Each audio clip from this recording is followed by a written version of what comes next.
The FeiyuTech SCORP Mini 2 has just been announced, and this 3-axis gimbal really surprised me. It is a hybrid gimbal, so as you can see, you can use it with smaller DSLR style cameras, of course also with your smartphone, but also with your action camera. It does have an integrated handle, which is perfect for low mode, and it also has some AI features, which we will test at the end of this video, so make sure you stick till the end. But now let's get started.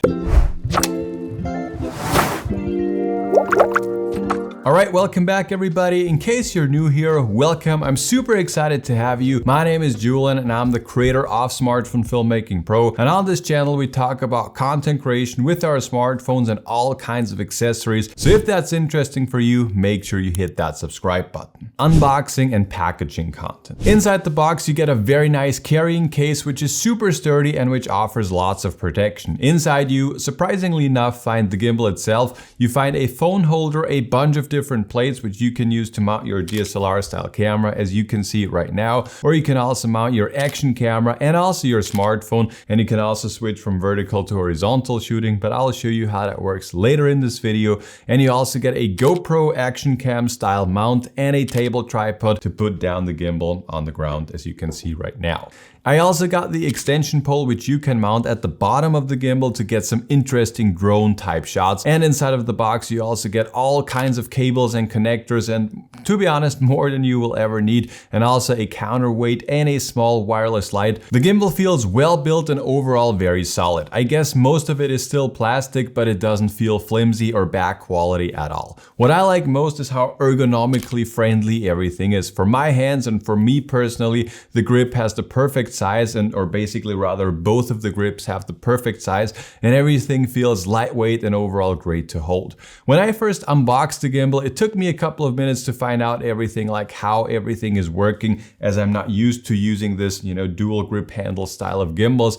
But now after using it for a couple of days, switching from a phone to a mirrorless style camera just works within seconds, and overall it's very easy and fast to do that. The design of the gimbal is a bit different compared to most gimbals, as this one does have the dual grip design. You can use the gimbal just fine just holding it with one hand, but when you're using it with two hands, you just get the full control and the full experience. The way I like to use it is I like to place my right hand on the main grip and the left hand on the extension grip, and there, by the way, you can also find a small screen which all the information and the menu and basically everything. There you will also find a joystick, a record button, and a menu button that you can use. First of all, I just like this dual grip design because it's just, as I mentioned before, just very ergonomically friendly, and you can also distribute the weight not only on one hand but on two hands. And probably the coolest feature, I'm just checking if I'm in the right mode, which is the pan F mode, the pan follow mode. And now if I wanted to shoot in low mode, basically I just need to do this move right here and I'm ready to shoot in low mode without having to bend down that much. And yeah, it's just a super easy transition, super cool, just very ergonomically friendly. And this is, in my opinion, the biggest benefit of having a design like this. At the front of the gimbal, you can find a wheel which you can use with just a finger to electronically pan, tilt, or roll the gimbal. And there you will also find an FPV button. Press that once and guess what? You are in FPV mode. Balancing. When I was using the SCORP Mini 2, it took me a few minutes to know how everything is working. But once I knew which plates I need to use, the setup time now is super fast, and also switching from a DSLR style camera to my phone is just super fast. Let me show you how you can balance a smartphone, as this is the easiest in my opinion. All you need is the phone mount, and then you basically just slide that in and make sure that it locks in, so make sure that you secure it. At the moment, all axes are still locked, so what I would recommend is to unlock all the axes, balance them just one at a time, and then move to the next one. The goal is that the smartphone or the camera, depending on what you're using, stays in its position without falling over. Feiyu does have a more in-depth video on their website and also on the YouTube channel showing you step by step how this works, so if you are struggling, make sure to check out their video. After you're done balancing, just turn on the gimbal and then go into the menu at the top left where it says motor power. Click on that and then go to auto tune. Make sure that you place the gimbal on a steady surface and then just turn it on and let the motors do its things, and then it will basically just balance itself, or just calibrate itself to the strength that it needs. Final results. All right, so now let's talk about the most important thing, and that is the final results. Like, what do they actually look like? So far, the gimbal has done great, but all of that doesn't matter if the final results are not steady and stuttering around. And luckily, what I can tell you is the final results, they do look very good. I have been using this gimbal with my iPhone 15 Pro, the S23 Ultra, and also with the Canon R8, as you can see right now, and I got some fantastic results with all three different devices. The combo that you can see right now with the SCORP Mini 2 and the Canon R8 and the 16mm lens, this is an absolute dream combination for real estate, for example. I have just recently been using this, and it's just super lightweight. The stabilization is amazingly fine, and you can just get absolutely amazing results. One thing that I always recommend is to do the ninja walk, like when you're shooting with a 3-axis gimbal, to get rid of the up and down movement. Make sure when you're shooting to bend your knees to just dampen the up and down movement and to get rid of that. The menu of the SCORP Mini 2 is very easy to navigate. At the top left, as mentioned before, there you can auto tune the different motors, and you could also tweak them manually if you wanted to. At the top right, you can dial in the overall speed of the gimbal, and I personally like to keep that at slow because for me this just delivers the smoothest shots.